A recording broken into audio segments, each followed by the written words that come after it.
Party ఆవిర్భావ దినోత్సవం సందర్భంగా వైఎస్ఆర్ కాంగ్రెస్ పార్టీ కార్యాలయంలో వైఎస్ఆర్ శ్రీపీ శ్రేణులందరము కలిసి కేక్ కటింగ్ చేసి చాలా పెద్ద ఎత్తున కూడా సంబరాలు జరుపుకోవడం జరిగింది. ఎందుకంటే ఆనాడు జగనన్న కాంగ్రెస్ పార్టీని వీడి కాంగ్రెస్ అధినేత్రిని ఎదిరించి జగనన్న పేదల కోసం వైఎస్ఆర్ కాంగ్రెస్ పార్టీని స్థాపించి ఎప్పుడు కూడా ప్రజల పక్షానే నిల్చున్నారు. ఎందుకంటే ఆనాడు ప్రతిపక్షంలో ఉన్నప్పుడు కూడా పాదయాత్ర చేస్తూ అనునిత్యము ప్రజల్లో ఉంటూ ప్రజల యొక్క సమస్యలు తెలుసుకున్నాడు.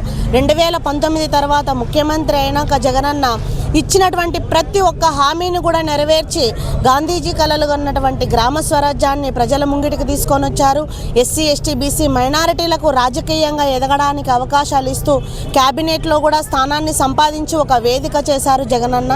మరీ ముఖ్యంగా కూడా సచివాలయ వ్యవస్థను తీసుకొని వచ్చి దాదాపు 140,000 మందికి పైగా కూడా యువతకు ఉద్యోగాలు కల్పించి ఎంతగానో భరోసా ఇచ్చారని కూడా ఈ సందర్భంగా తెలియజేస్తూ ఉన్నాము.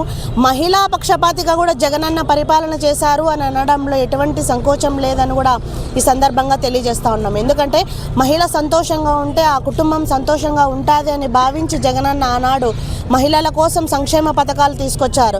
స్వతహాగా పొదుపు గుణం కలిగినటువంటి మహిళలకు ఆసరాగా నిలిచి జగనన్న డ్వాక్రా సంఘంలో ఉన్నటువంటి మహిళలకు 0 వడ్డీ అందించి వాళ్ళ రుణమాఫీని మాఫీ చేశారు. అలాగే చిన్న వ్యాపారస్తులకు జగనన్న తోడుగా ఉంటూ కూడా 10,000 రూపాయల సాయాన్ని అందించారు.